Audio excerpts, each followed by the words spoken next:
Le vendredi 18 août 2006, soit le 23 du mois lunaire Rajibi, Yalagué a été érigé officiellement en district de commun accord avec son chef-lieu d'alors, le district de Djangolo. Il se situe à 14 km de la préfecture de Miti, sur la route nationale RN5 Mahmoud Labi, limité au nord par les districts de Fonfoya et de Djouria à l'est et au sud par le district de Djangolo et à l'ouest par la sous-préfecture de Gongoré. Il est composé de 6 secteurs, à savoir Diafunabe, Bambako, Niside, Tchankoy, Tande et Koubé. Le chef de district est à la personne d'Elhaj Lamarana Bari et à Conakry, le président des ressortissants est assuré par Elhaj Tidjan Diallo. À Conakry, l'association des ressortissants participe pleinement à la réalisation des différents projets entrepris par le district et assure la liaison avec les associations des districts de la sous-préfecture à travers ses représentants. Le nombre de réalisations faites par les fils et filles de Yalagué, nous pouvons citer entre autres la construction d'une école primaire de 3 salles de classe, la construction d'une mosquée à Lefela, la construction d'une mosquée de 100 places en cours dont l'inauguration est prévue très bientôt, l'électrification du secteur de Diafunabe, la clôture en grillage des haies des différents secteurs, l'adduction d'eau de 4 secteurs sur les 6 déjà achevés. Il est à noter que ces réalisations citées ci haut ont été entièrement financées et réalisées par les ressortissants et les fils et filles de Yalagué. Les projets à moyen terme sont la réalisation d'une route entre le secteur de Tchankoy et Diafunabe, la réalisation d'une route entre Lefela et Yalagué. Comme projet à réaliser au cours de cette année 2024, il y a la finalisation et la réparation de la toiture de la mosquée de Yalagué en cours, dont le montant est estimé à 70 millions. Comme vous le savez, notre district traversé par la ligne électrique Kenkong d'Alaba, Pita d'Alaba.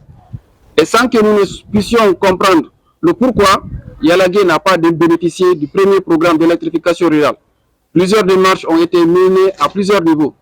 toujours sans suite. Et cette fois-ci, avec l'aide de Dieu et avec la détermination des fils et filles de Yalagué, nous sommes décidés à électrifier le district sur fonds propres, comme nous l'avons fait pour les autres projets antérieurs.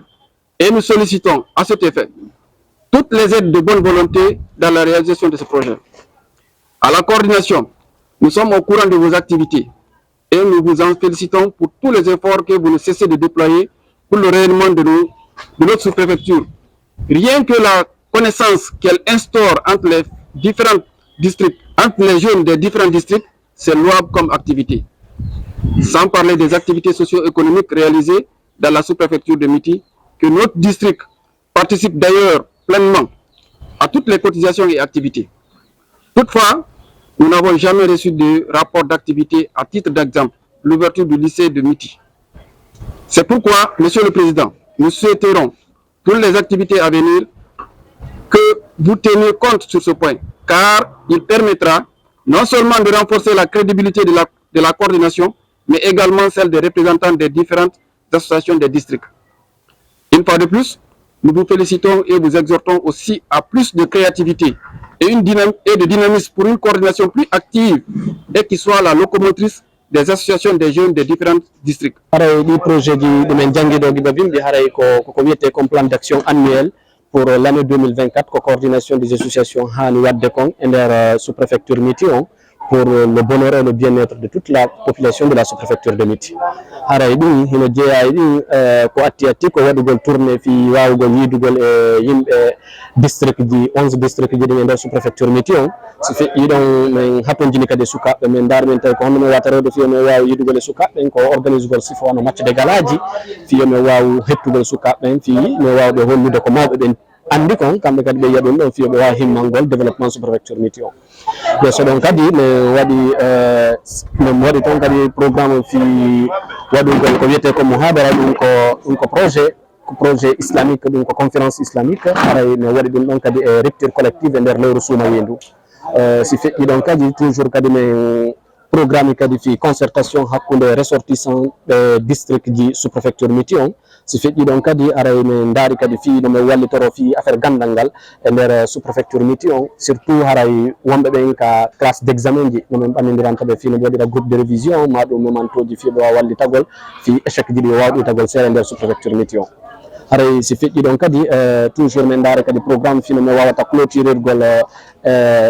terrain de football sous préfecture on fiyo mi wawa heɓindagol nde meɗe waɗa organisation match de galaji ɗin fiyo mi wawa heɓindigol jama on wawɓe senade ton ɓen par ce que ɗum ɗon haray ko be ɗum ɗon tawe pour le bon fonctionnement en termes d'organisation vis-à-vis du match de gala. Hande toɓɓere men nden ko yeyte tumodira men ngal ɗo haray ko welo welo haray min weltike min weltanike seediɓe ɓen mo kala ko iwri e yettore muɗum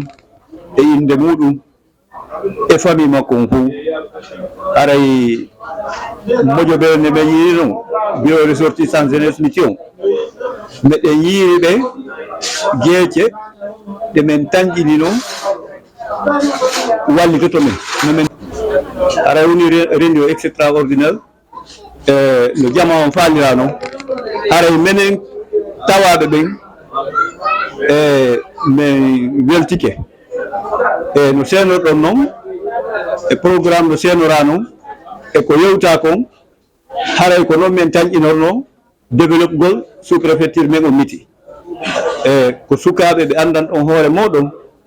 hino elta e neediji moƴƴi ɗin fof immiɓe wallitagol e discours amen on ko mi tolni taw délégation on mi weltanike ɓe mi holliɓe mi weltike sena maɓɓe on mi wi ka maɓɓe sendike ka maɓɓe kamen ɗo hannde ɓay mi holli kadi nder toon wondema min humpitike kamɓe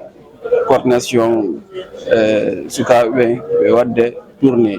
ɓe yaha ɓe hewta district ji ɗin kala si ɓe hewti toon e to ɓe anda ko hono toon woni fonctionnirde min holliɓe kadi ɗum ɗo min humpiti représentant ɓe amen ɓe kadi warande min résumé ji ko woni feƴƴide kon toon donc hannde hari woni ka amen ɗo min jarniɓe min tolniɓe président on kadi watti e hoore ɗum noon jarniɓe tolniɓe e nder ɗum kadi min holliɓe minen ila district on créa le mois de juin 2006 ɗum hawri le 23 vendredi Radjibi minen ɗo min hewɗi activité ji buyɗi min humnani wawugol min wawi waɗugol min darni jamiu ley fela min darni jamiu ka hoore fello dow ga kadi min district ji ɗin kadi buy kadi waɗi e clôture ji ka mum haade ɗum fof min ala haade ko leɗɗe howirte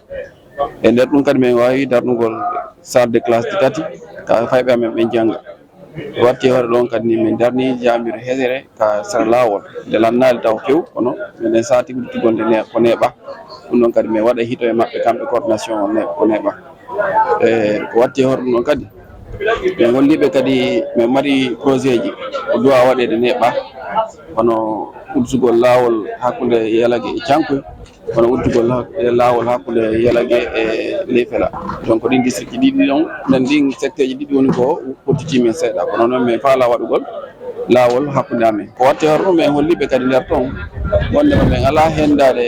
rapport ji activité ji maɓɓe ɗin kamɓe par ce que ɓe lanto men ga duy sayiji ko cotisation ji min participe ude ɓe sukaɓe ɓen ara hollita men ɓe landiyama ɗum ɗo ɓe jonna ɓe mbuɗɗi ɓe yaaha si hewtoyi min ala hendade hannden kadi rapport wondema o activité ko ɓe landonno men mbuɗe hino ɗo min wawno waɗugol laatike ko ni laatodi ko ɗum ɗo kadi heddi ma ko ɗum ɗo heddi ko waɗaka ko ɗum noon min holliɓe ka nder discours nder toon